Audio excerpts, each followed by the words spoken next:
Hi, I'm Rebecca Chen, and this is the story of how my silly little hobby saved my family from financial ruin. Though my husband and in laws took their time learning to appreciate it. Sometimes life's greatest victories come when people underestimate you. I should know, I've been underestimated my entire married life. I still remember the day I told my husband, Michael, that I wanted to start an online business. We were sitting in our kitchen, the one his parents had helped us buy in a suitable neighborhood for their son, the VP of Operations at Chen Industries. The morning sun streamed through the windows as I excitedly explained my business plan for curating luxury sustainable fashion boxes. Honey, he said, barely looking up from his Wall Street journal, why don't you focus on planning the next charity gala instead? You're so good at that. His dismissive tone felt like a paper cut, small but stinging. My mother-in-law, Helen, who had the unfortunate habit of dropping by unannounced, chose that moment to sweep in. Online shopping, she scoffed, her perfectly manicured nails drumming against her designer handbag. Darling, we Chen women organize charity events and support our husbands. Leave business to the men. I wanted to remind her that before marrying Michael, I'd earned my MBA from Stanford. But in the Chen family, my degree was treated like an attractive accessory, nice to mention at parties, but not meant for actual use. That evening, after Michael left for another essential business dinner, I sat in my home office and launched my website anyway. I'd spent 6 months researching sustainable fashion brands, building relationships with designers, and studying market trends. I called it Greenland Box, a luxury subscription service that delivered carefully curated, sustainable fashion pieces to environmentally conscious professionals. For 3 months, I worked in secret, packing boxes in our garage while my husband was at work. Helen would stop by, see me in casual clothes, sorting through inventory, and click her tongue disapprovingly. If you're bored, dear, the hospital board always needs volunteers, she'd suggest, as if I were a child needing direction. The first sign that I might be onto something came when a major fashion influencer featured one of my boxes on her Instagram. Orders jumped from 50 to 500 overnight. I hired 2 part-time college students to help with fulfillment, converting half our 3-car garage into a makeshift warehouse. Michael barely noticed. He was too busy at Chen Industries, where his father was grooming him to take over as CEO. At family dinners, they discussed business strategies while shooting concerned glances at my cluttered garage. It's just a phase, my father-in-law would assure Michael. Let her play entrepreneur for a while. Then came the feature in Vogue's sustainable fashion issue. They called Greenland Box revolutionary and the future of conscious luxury. Our subscriber base exploded. I leased a small warehouse and hired a full team. But I still hadn't told my husband how big the business had grown. Why bother? He still referred to it as my little project, when forced to acknowledge it at all. The real turning point came exactly 1 year after I'd launched. I was in my office, reviewing our latest quarterly reports. We'd hit 8 figures in revenue, when Michael burst through the door, his face ashen. The SEC is investigating Dad's company, he blurted out. They're freezing all our assets. I looked up from my laptop, where I'd just approved payroll for my 60 employees. What happened? I asked, my heart racing. Not for our finances, I had those covered, but for the pain in my husband's eyes. Dad's partner has been cooking the books for years, he whispered, collapsing into a chair. Everything's gone. The company, our savings, my job, even this house. It's all tied to company assets. I took a deep breath. Michael, there's something I need to show you. But before I could pull up my company's financials, Helen burst in, mascara streaming down her face. It's all gone, she wailed. 30 years of building this family's legacy, destroyed. How will we survive? Rebecca, you'll have to sell your little jewelry-making business or whatever it is.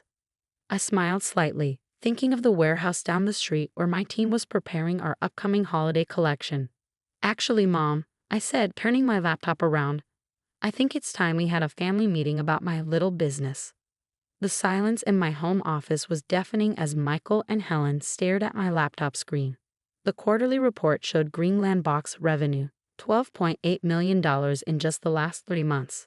This must be a mistake, Helen whispered, her manicured hand trembling as she adjusted her pearl necklace. How could you possibly? Michael kept scrolling through the financial documents, his banking background helping him understand exactly what he was seeing. These profit margins, the growth trajectory, Rebecca, are these numbers real? I pulled up our company's profile on Bloomberg Termo, a subscription I'd kept from my MBA days. Everything's real, independently audited, and completely legitimate, I said quietly.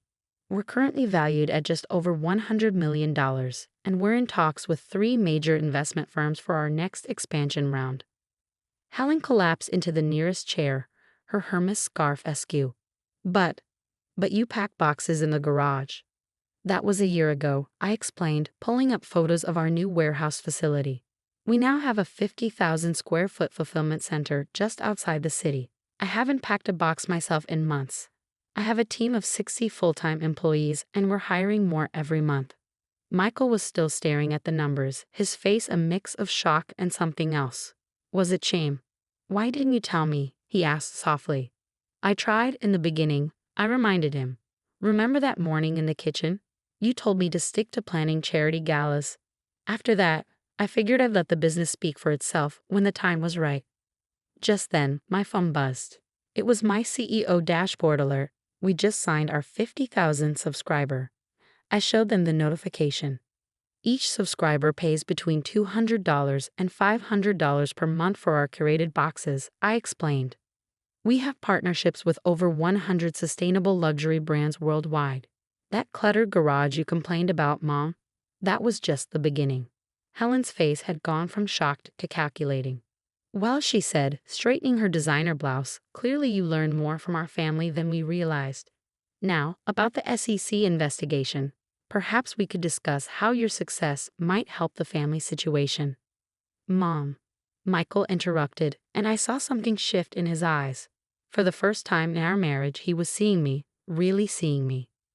Not as his wife who needed to be humored, but as a business leader who'd built something remarkable. The SEC investigation, I said firmly, is serious, but I already called Sarah Jean. The Sarah Jean? Helen gasped.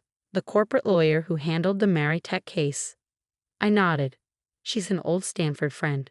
She'll be here tomorrow to review everything. And yes, I'll help with the legal fees. But I held up my hand as Helen's face brightened.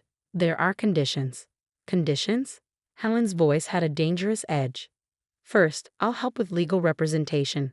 But I won't touch anything related to Chen Industries directly. My company needs to stay completely separate from this situation. Michael nodded slowly. That's smart. Second, I continued, if we get through this, things need to change. No more dismissing my work. No more surprise visits to criticize how I spend my time. And Michael, I turned to my husband, no more letting your family dictate our life choices. The room fell silent again. Through the window, I could see the sun setting behind the city skyline. Somewhere out there, my warehouse was humming with activity, preparing tomorrow's shipments. I have a board meeting in an hour, I said, gathering my laptop. It's a video call with our investors in Singapore. Take some time to process this. We can talk more over dinner. As I stood up, Michael caught my hand. I'm sorry, he whispered. I should have believed in you. I squeezed his hand gently. There's time to fix that. But right now, I need to focus on my company's expansion plans. We're launching in Europe next quarter. Helen opened her mouth, probably to ask about the family's financial crisis, but my phone buzzed again. This time it was my assistant. Mrs. Chen, Forbes is on the line. They want to feature you in their 40 Under 40 issue. I watched my mother-in-law's eyes widen as I responded. Tell them I'll call back in an hour after my board meeting. As I walked out of the office, leaving my stunned husband and mother-in-law behind, I couldn't help but smile. Sometimes success isn't about proving others wrong. It's about proving yourself right. But the story wasn't over yet. The next few weeks would test our family in ways I never expected. The next few weeks felt like living in a different reality. The same people who had dismissed my little hobby were now watching my every move with newfound interest. The family dynamics had shifted so dramatically, it was almost comical. Sarah Jean, my lawyer friend, took one look at Chen Industries' books and grimaced. The good news is Michael and you are legally separate from the main issues, she explained during a late-night meeting in my office. The bad news? Your father-in-law is looking at serious charges. My throat tightened. Despite everything, I didn't want to see Michael's family destroyed. What can we do? With a good legal team, which they now have thanks to you, we can probably negotiate a settlement. But, she paused, reviewing more documents, Chen Industries is finished. There's no saving it. That night, I found Michael sitting in the dark in our kitchen. The same kitchen where he dismissed my business idea a year ago. I keep thinking, he said, staring into his untouched whiskey, about all the times I treated your work like it was nothing. How did you not hate me? I sat down beside him. Because I didn't build Green Glam to prove you wrong. I built it because I believed in it. The next morning, Helen arrived, but this time she called first. Her designer clothes looked somehow deflated. Her perfect makeup couldn't hide her exhaustion. Rebecca, she said formally, I owe you an apology. Several, actually. I made us both coffee, real coffee, not the expensive imported blend she usually insisted on. You don't owe me anything, Mom, but I'd like us to start over. Her hands trembled around the coffee mug. Chen Industries was our whole world, she whispered. Now I don't know who we are anymore. You're still family, I said firmly. That hasn't changed. Over the next month, things moved quickly. My father-in-law agreed to a plea deal that kept him out of prison but required significant financial restitution. Chen Industries was dissolved. And through it all, I watched my husband rediscover himself. I want to learn, Michael told me one evening after sitting in on one of my team meetings. Not just about the business, but about who you are as a leader. If you'll let me. I did better than that. I created a position for him, not in management, but in our sustainability department, where he could learn the business from the ground up. His finance background proved invaluable as we expanded into Europe. But more importantly, I saw him come alive in ways his father's company had never allowed. Helen, surprisingly, found her own path. After the dust settled, she approached me with an idea. Your customers care about sustainability, she said hesitantly. What if we created a foundation? Use your platform to fund environmental initiatives? 6 months later, the Chen Green Initiative launched with Helen as its director. All those years of charity gala planning finally found a meaningful purpose. A woman who once criticized my cluttered garage was now passionately discussing carbon footprints and sustainable manufacturing with my board members. Today, Green Glam Box is valued at over $500 million. We have offices in 12 countries, and our subscriber base has grown to over 200,000. But the real success story isn't in the numbers. Last week, we had a family dinner, not in a fancy restaurant, but in our kitchen. Helen brought homemade dumplings, a skill she'd recently decided to relearn, and Michael excitedly shared updates about our new recycling program. Remember when you said Chen women support their husbands? I asked Helen as we cleaned up afterward. She laughed, a real laugh, not her old society titter. Well, Michael's certainly supporting you beautifully, and doing a fantastic job of it. Michael wrapped his arms around me from behind. Best decision I ever made, he said, kissing my cheek, though I still can't believe it took me so long to see what was right in front of me. This morning, I received an email from a young entrepreneur asking for advice. She wrote about how her family doesn't believe in her vision, how they want her to take a safe corporate job instead. My response was simple. Build it anyway. Not to prove them wrong, but to prove yourself right. And remember, sometimes the people who dismiss your dreams just need time to wake up to your reality. As I sit in my office, looking at the photos on my wall, my team, my family, the garage where it all started, I can't help but smile. The journey wasn't about revenge or proving anyone wrong.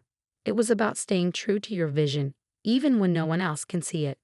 And sometimes the best part isn't the success itself, but watching the people who dismissed you grow into better versions of themselves when they finally open their eyes to what's possible. My mother-in-law still drops by unannounced sometimes. But now, instead of criticism, she brings ideas. Instead of judgment, she brings hope. And really, isn't that the greatest transformation of all? They say success is the best revenge, but I've learned it's not about revenge at all.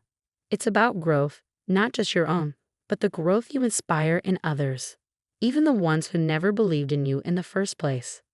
As for that garage where I started, I kept it exactly as it is, cluttered boxes and all. Sometimes, when I need inspiration, I go there and remember where it all began. Because sometimes the biggest dreams start in the smallest spaces, and the greatest victories come from the moments when everyone else says you can't.